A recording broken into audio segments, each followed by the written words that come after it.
Bismillahirrahmanirrahim.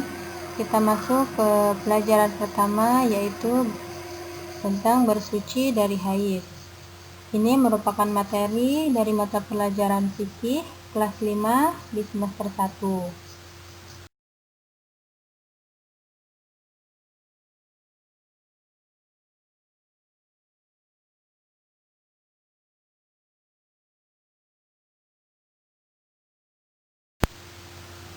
Dan materi yang akan kita bahas dari bab ini adalah yang pertama, pengertian haid, yang kedua, batas waktu haid, yang ketiga, hal-hal yang dilarang ketika haid, yang keempat, hukum mandi wajib atau janabah setelah haid, dan yang terakhir yaitu tata cara mandi wajib atau janabah setelah haid.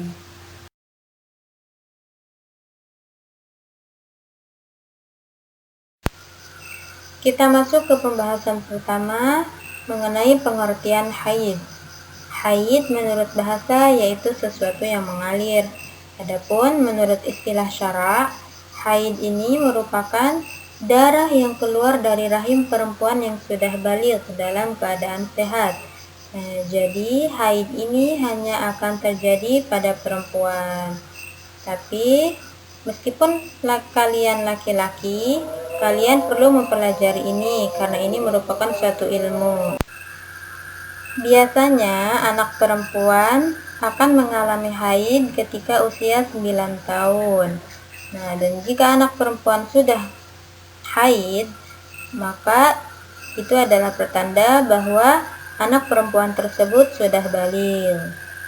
Nah, haid ini akan terjadi secara alami, bukan karena penyakit atau sebab yang lainnya. Dan haid ini akan keluar pada waktu tertentu. Biasanya para perempuan akan mengalami haid 1 bulan sekali.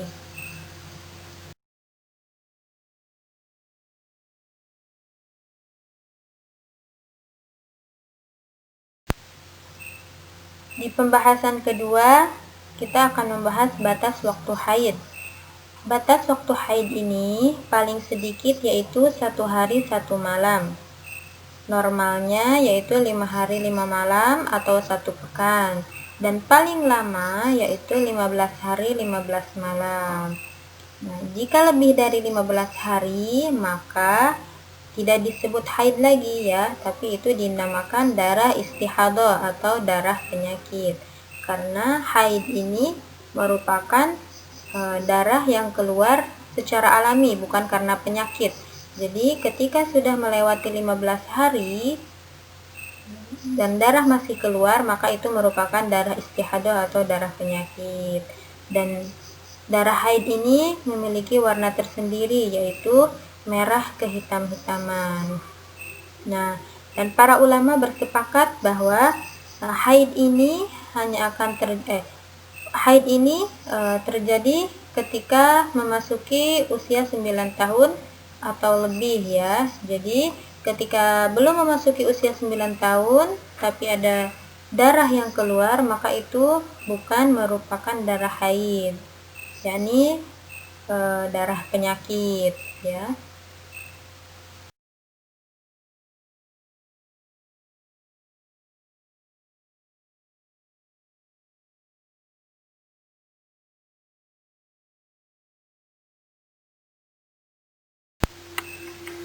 Kita masuk ke pembahasan yang ketiga, yaitu hal-hal yang dilarang ketika haid. Nah, jadi ketika seorang perempuan sedang mengalami haid, maka ada beberapa yang harus diperhatikan. Jadi dilarang untuk dilaksanakan. Yang pertama sekali yaitu dilarang untuk melaksanakan sholat fardu ataupun sholat sunnah. Ini sebagaimana yang disampaikan di dalam hadis dari Aisyah, yang artinya dari Aisyah radhiyallahu anha berkata, Nabi Shallallahu alaihi wasallam bersabda, apabila datang waktu haid, hendaklah engkau tinggalkan sholat. Hadis riwayat muttafaq alaih. Yang kedua yaitu dilarang untuk berpuasa, puasa wajib ataupun puasa sunnah. Namun jika seorang perempuan sedang melaksanakan puasa wajib, namun ketika itu datang haid, maka puasa wajib itu dia wajib untuk mengqadha atau mengganti puasanya jika haidnya telah selesai. Nah, ini dijelaskan dari dalam hadis yang artinya dari Abu Sa'id Al-Khudri berkata, Rasulullah Shallallahu Alaihi Wasallam bersabda, bukankah wanita yang haid tidak mengerjakan salat dan puasa? Nah, hadis riwayat Bukhari. Nah, jadi ini sudah jelas diterangkan dalam hadis ya, bahwa wanita yang haid dilarang untuk melaksanakan puasa. Larangan yang ketiga yaitu dilarang untuk berdiam diri di masjid. Nah, namun bila hanya melintas masih diperbolehkan asalkan tidak akan mengotori masjid. Nah, ini seperti disampaikan dari hadis Aisyah yang artinya dari Aisyah radhiyallahu anha berkata, Rasulullah Shallallahu Alaihi Wasallam bersabda, sesungguhnya saya tidak menghalalkan masjid bagi orang yang sedang haid dan orang yang sedang junub. Hadis riwayat Abu Daud. Larangan yang keempat yaitu tidak diperkenankan membawa dan membaca Al-Quran. Ini sebagaimana dijelaskan dalam hadis dari Ibnu Umar. Artinya dari Ibnu Umar radhiyallahu anhu berkata, Nabi Muhammad sallallahu alaihi wasallam bersabda, perempuan yang sedang menjalani masa haid dan orang yang sedang dalam keadaan junub tidak boleh sama sekali membaca Al-Quran. Hadis riwayat Tirmidzi.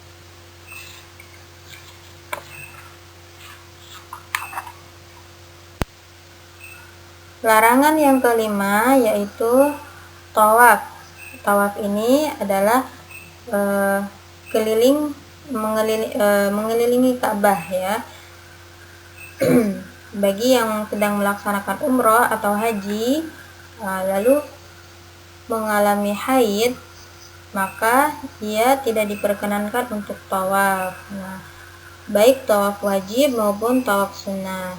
Ini sebagaimana dijelaskan dari hadis Aisyah yang artinya dari Aisyah radhiyallahu anha berkata, Nabi Shallallahu alaihi wasallam bersabda, kerjakanlah sebagaimana orang yang menjalankan ibadah haji kecuali mengerjakan tawaf di Ka'bah sehingga kamu benar-benar dalam keadaan suci. Hadis riwayat muttafaq alaih. Nah, inilah 5 hal yang dilarang ketika perempuan mengalami haid.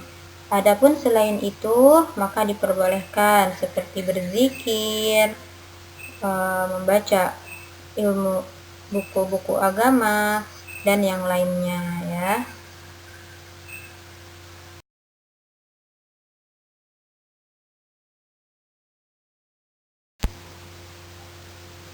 Pembahasan keempat yaitu mengenai hukum mandi wajib atau janabah setelah haid. Nah, jika kalian perempuan sudah selesai haidnya, maka wajib baginya untuk melaksanakan mandi, yaitu mandi janabah. Nah, mandi ini hukumnya adalah wajib karena supaya bisa melaksanakan ibadah-ibadah yang wajib ataupun yang sunnah setelah haid. Jadi jika kalian sudah tidak mengalir lagi darahnya, maka haidnya sudah selesai dan kalian tidak bisa melaksanakan ibadah yang lainnya jika kalian belum melaksanakan mandi wajib atau mandi janabah. Nah, ini sebagaimana dijelaskan dalam hadis dari Aisyah, yang artinya dari Aisyah radhiyallahu anha berkata bahwa Fatimah binti Hubaysh merasa mengalami istihadah, kemudian bertanya kepada Nabi Shallallahu Alaihi Wasallam. Nabi Shallallahu Alaihi Wasallam menjawab, itu merupakan air keringat, bukan darah haid atau istihadah. Apabila datang haid, hendaklah engkau tidak mengerjakan salat, dan apabila selesai haid, hendaklah engkau mandi dan salat. Hadis riwayat Bukhari.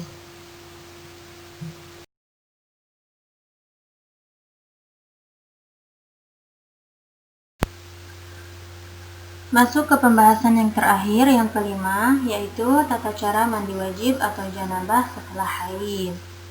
Jadi, meskipun mandi ini sama-sama untuk menghilangkan kotoran, untuk membersihkan diri, namun mandi ini perlu kalian perhatikan. Ada rukun-rukunnya. Yang pertama yaitu niat.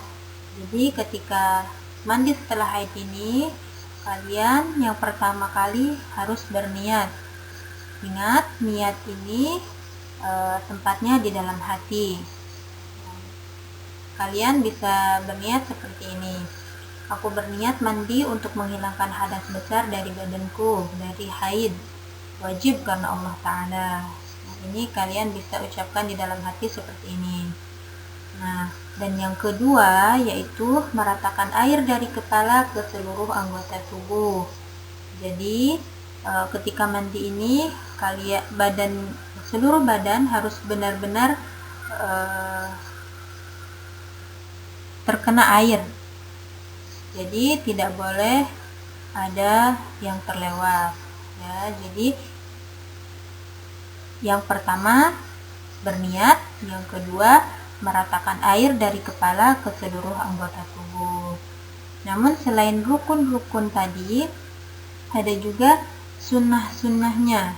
Agar kalian mendapatkan pahala, kalian bisa melaksanakan sunnah-sunnah mandi wajib. Di antaranya yang pertama, membaca basmalah. Jadi setelah niat, kalian bisa dilanjutkan membaca basmalah terlebih dahulu sebelum mandi ya. Nah, setelah itu kalian berwudu sebelum mandi, lalu menggosok-gosok seluruh tubuh dengan telapak tangan. Yang keempat, mendahulukan anggota tubuh yang kanan, dan hal ini diulang hingga 3 kali. Jadi jika diurutkan, maka jika digabungkan antara rukun dan sunnah mandi wajib, yang pertama kalian niat terlebih dahulu. Setelah itu kalian membaca basmalah, lalu berwudu. Setelah berwudu, menggosok-gosok seluruh tubuh dengan telapak tangan. Nah, setelah berwudu, kalian bisa meratakan air dari kepala ke seluruh tubuh, lalu menggosok-gosoknya ya. Nah, setelah itu kalian harus mendahulukan anggota tubuh yang sebelah kanan. Dan hal ini diulang hingga 3 kali.